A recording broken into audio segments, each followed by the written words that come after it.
is crossover time. Willard and Larry Krueger in for Dan Dibley. I don't know yet.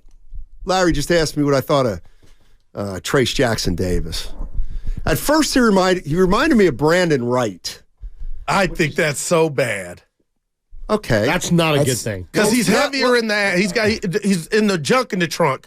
TJD has junk in the trunk. Brandon Wright was like featherweight. It's the most Larry question ever, by the way. I know. Just to walk into a room and like you could have said anything about what's happened today. Draymond freaked out last night. You could say hello. You could tell him that Willard just dropped cookies in the kitchen. I brought some cookies from home. Go get a cookie. But instead, hey, what do you think of Trace That is great, Larry. Davis? I don't get a lot of Steinmetz FaceTime. There you go. I got to check in with my man Steinmetz. There you go. All good.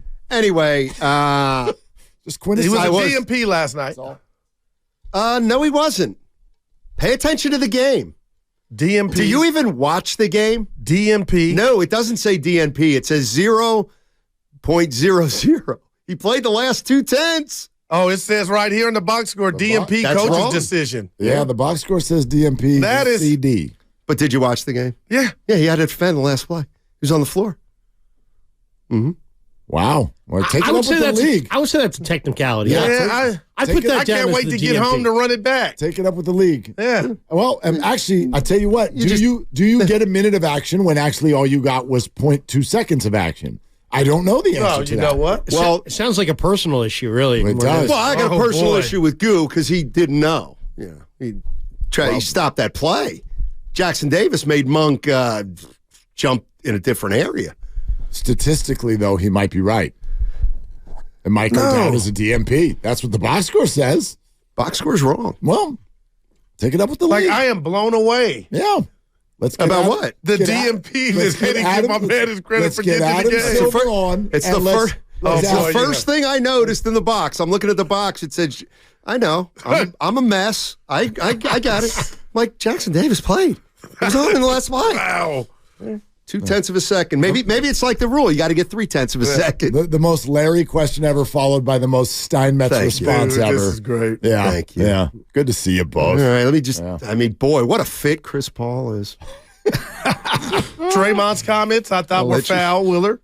Foul how? Why foul? Because you and I, we win 15 rounds, not in a bad way, but no, Jordan Poole didn't deserve what happened to him. Was he the big reason why they led the league in turnovers? Yes.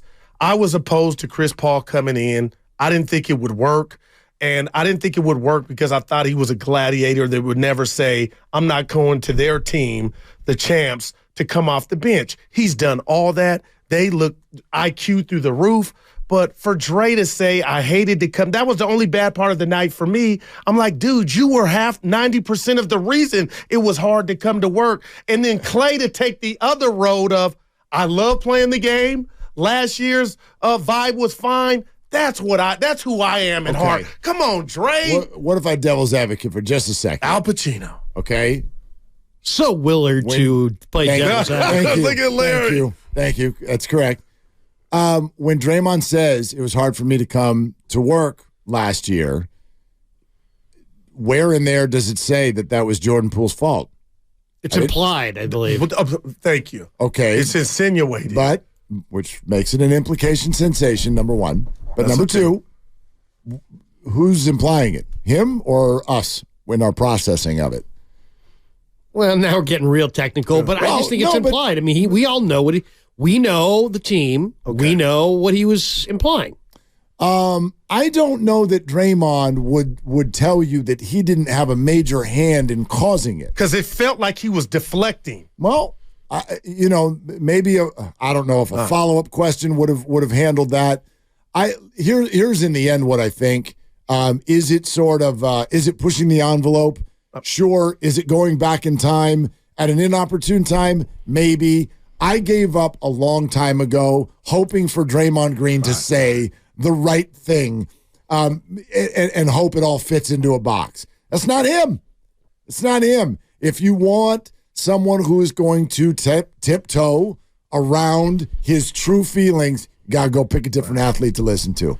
because he's never, ever. It doesn't mean he still wasn't tone deaf in him. That's his reality and truth, but it still didn't come off great to me. It would have been an awesome radio segment, one, if he had been a radio host, and if he had a partner who said, well, you caused that, bro. Yeah. Then that would have been an awesome segment. Yeah. You coach that, Larry, spot on. Well, okay, and he may have said, you're absolutely right to a certain degree. Okay, now we got a hell of a segment. But I would also, I would argue this as someone who was not in the building and not a part of these relationships at all. I think it's incredibly naive at this point in the story to think that Jordan Poole wasn't a major part of this. That. All right. And what I would love to focus on every time this conversation comes up is I really don't want it to go back to the punch or any individual off-the-court relationships. Do you want to know what I noticed this year? The vibes. No. Have you watched Jordan play basketball? Oh, no, yeah. He's shooting horrible. Himself in the He's absolutely one of, you want to talk He's making a joke of himself. I told Steiny. He's one of the most brain-dead X's and O's basketball players I think I've ever seen, and I'm realizing that a lot of it was covered up by his teammates here. Can we use another term? I get I get the bad reaction. Larry, that's a five. Larry, I said, oh, boy, what did I? I didn't want to do it. Can we go with something else? My fault. Yeah, truly. He plays one of the most unintelligent brands of basketball I've ever watched an NBA player play. I'm shocked. And it looks even worse when you put him on the Wizards with a bunch of who knows what surrounding him. And the more I watch that, the more I realize that maybe Draymond and Jordan had something personal. The rest of the guys didn't have something personal. They had something basketball with him. Well, I mean, and the evidence of that was everywhere. They all got frustrated with him on the court. And this is what he had to go, Poole, not because of the fight with Draymond. He had to go because he was a broken basketball player. And what you're watching with the Wizards is a broken basketball player. There's things that he does well. He can beat you off the dribble. He can go to the line, and he can make free throws at a really high clip when he's on the line, except he doesn't want to do any of that. He wants to pretend that he's Steph Curry and take step back 32-footers and heat check himself, and he can't shoot like that. So he was broken, and he had a terrible relationship with the officials, so he wasn't going to get any of those calls. So not to mention he had a huge bloated contract that was going to be difficult to move. I mean, the Warriors, escaped that whole nightmare. Yeah. Well, I mean, where I'm coming from with this whole chemistry, last year was broken and this year are great vibes, they're bringing it up. Like Draymond is making a point to say the vibes are good. We've always had great chemistry. It was just 1 year we didn't. So all I'm saying with Draymond Green is if you're going to do that, okay, great. That's 5 games in, you're saying it. Talk to me at 10 games in, 40 games in. And I'm not one of the guys who's like, you did this, you did that. But Draymond, you're a part of most of the chemistry issues that we've seen with the Warriors over the last decade. I bet he'd agree with you. So Draymond, when you say the vibes are great, I believe you, but it's like Ronald Reagan with the Russians. Trust, but verify. That's all. Didn't think you were getting. I didn't think you were getting a Reagan a lot. reference. Yeah. What the heck? For the 8 people who Mr. Gorbachev, Mr. Gorbachev, that's right. Tear down this wall. Hit us up on YouTube if you understood that. Well, Nancy, at all. I don't know. Oh my gosh. But it feels, it's 5 games. But I told Steiny what I feel excited about is connectivity was the word. It looks like through 5 games, guys. It looks like strength in numbers 2.0. It's early. Steph may not have to play 35 minutes a game. Everybody's making contributions. Chris Paul he's already been this Willard, but I just didn't think he would take this role early. Well, and now he looks like the adult on the floor. And it's just, it ain't even about the record. It's about they didn't have this last year, and they still got to the conference semis. Which is why I would disagree with you that Draymond's comments were so tone deaf last night, because you're talking exactly about what he was talking about. That's the way he expressed it. That's the way he processes it. So if we're all going to sit here and go, wow, it looks like strength in numbers is back. They look like a deep team. The vibe.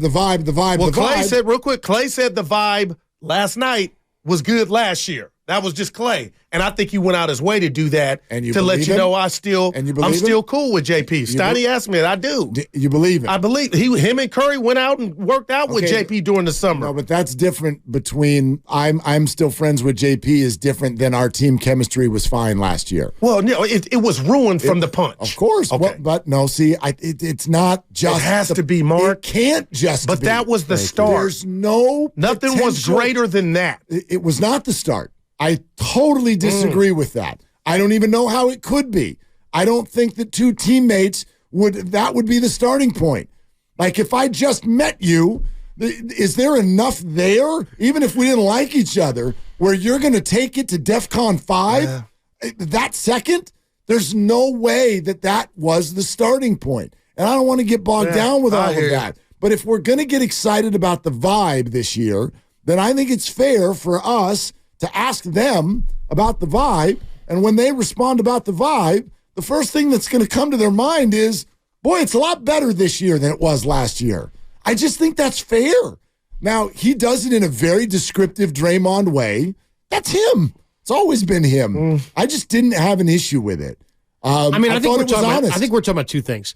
You're talking about Draymond's perspective on last year, and then the actual team and how they played and interacted.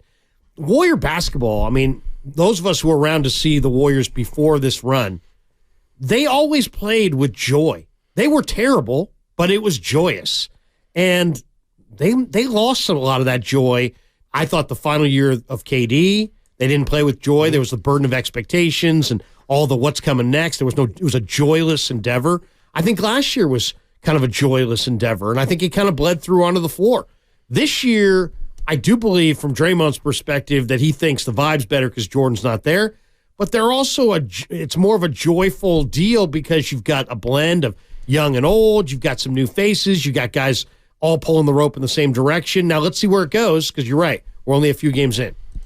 You're listening to 95.7 The Game, KGMZ, FM, and HD1 San Francisco, always live on the free Odyssey app, Twitch and YouTube, powered by First NorCal Credit Union.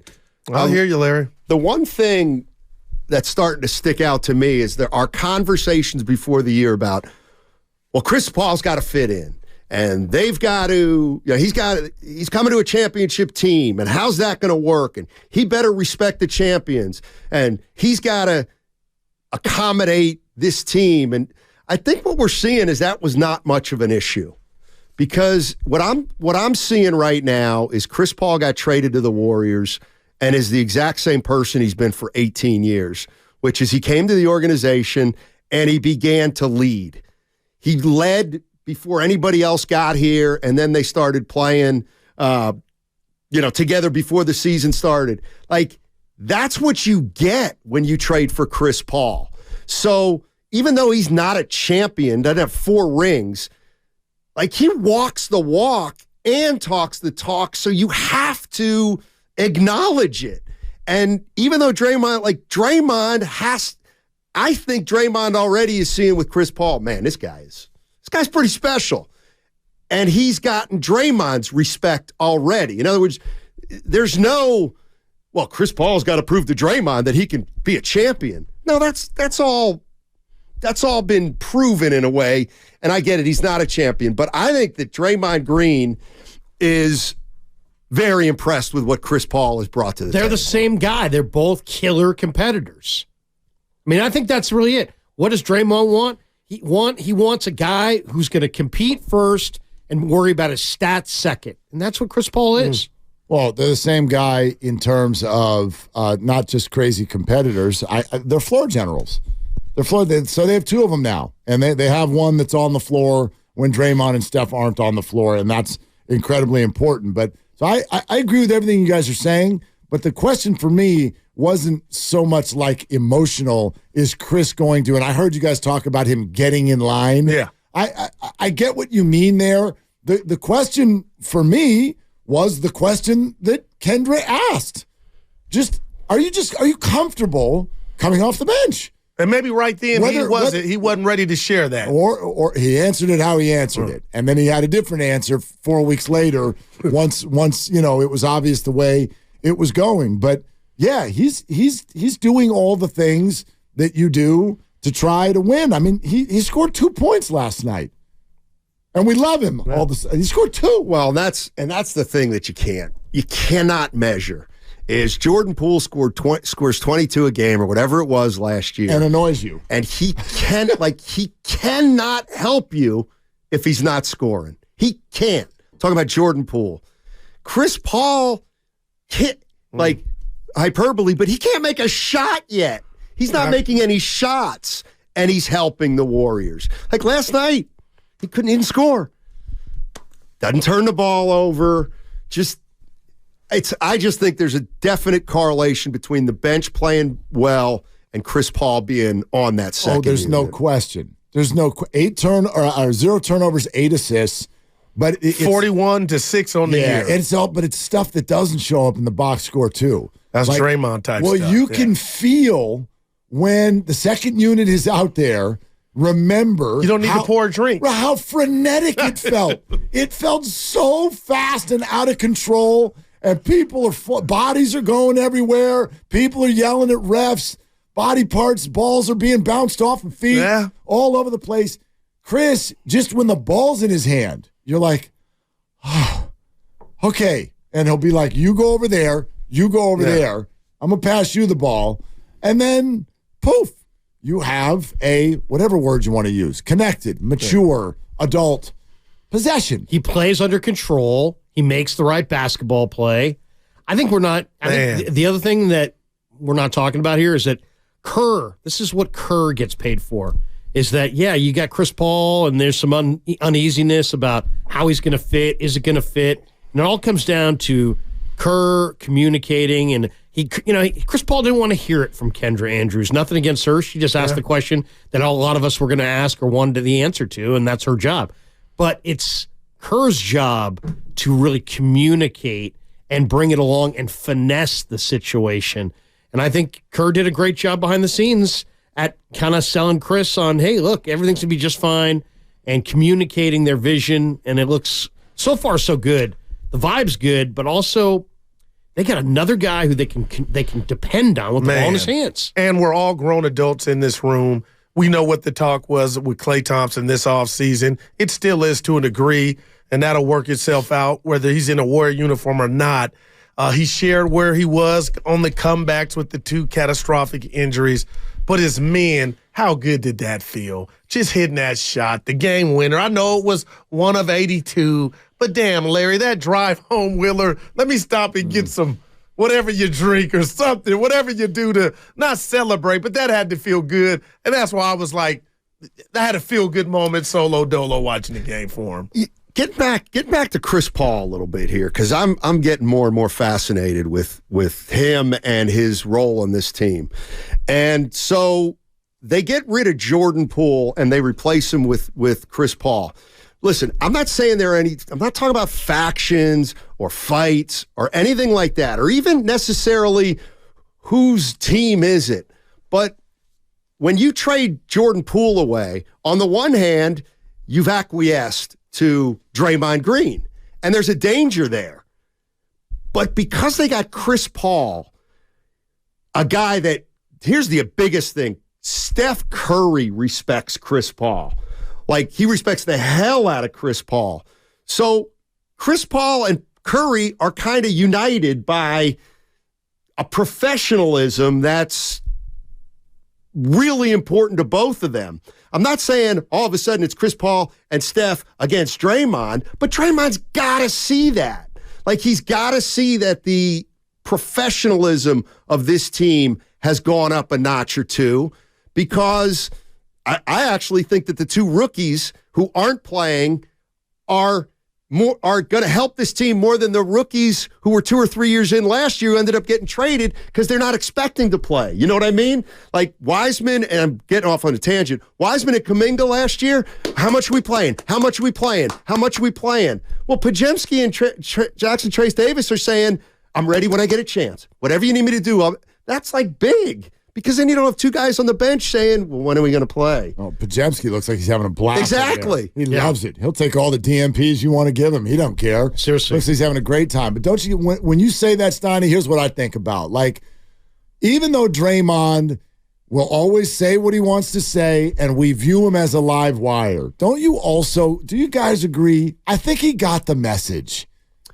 He may have. He got the contract. But he also got the message. Like, I don't think this guy's going to go do something like that again. But they rewarded you for 400, so that's the least you can do, Willard. And yeah, but that's, you know what I'm saying? He's working from a place of you took care of me. The least I can do is not act a fool. Well, but they didn't reward him for punching Jordan Poole. They rewarded him. They sided with him. Yeah, because you didn't get suspended because he's Draymond Green. I'm just saying they sided with him and they moved out Poole. They gave Green an extension. And it will forever be debatable whether they handled that correctly.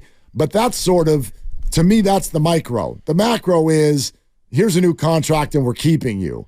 Because he's a way better, smarter basketball player than Jordan Poole. He's way more important to this team's success. And I do feel like no matter what he says on a podcast or in front of a microphone, he got the message that he messed up last year. I think he knows that. You know, and he's not going to do that again. He's not going to punch Brandon Podziemski this year. I got a lot of money. I agree. He's not going to punch Brandon Podziemski this year. I think one thing that's going on here that Kerr commented on in the last day or two was when Chris Paul accepted coming off the bench. We're talking about an all-star who did something in his early days here with the Warriors that you could make an argument Jordan Poole never did, and that is sacrifice for the greater good. And when you do that, I mean, Kerr said it, 2 days ago? It was a massive thing, and it sets a huge tone for the whole team. And I don't think that went unnoticed. It didn't go unnoticed by Kerr, and I guarantee you the rest of the players saw that as well. Chris Paul's an all-time great. No, it's a good point. I mean, is Jonathan Kuminga going to go to the Chronicle if Chris Paul's coming off the bench scoring 2? Yeah, right. Right? I mean, Kuminga, he only got 17 minutes last night. And Steiny made a point about Klay. He might not get 25 field goal attempts, on average this year. I think everybody's numbers are going down. No doubt. Everybody's and it's a good thing, maybe. Yes. No, minutes. It's load management within the game. Right. So, Steph, just play 30. Don't play 37. Yeah. Just play 30 a night. Yeah. The best, to me, the best thing, one of the biggest things Chris Paul's got going for him is that everybody on that team knows that Steph Curry respects him and wants him to be part of this core. And I think Draymond sees that too. So, hey, you guys. Yeah. We have a meeting. Show meeting. Yeah. So all right. What are you guys going to talk about? That's a good question. Thank you. Probably my attitude, but business is going a Thursday. Should we start it here? I mean, how is your attitude? It stinks. Hey, but business on 95.7, the game. Talk to him about the vibe in the room this year versus last.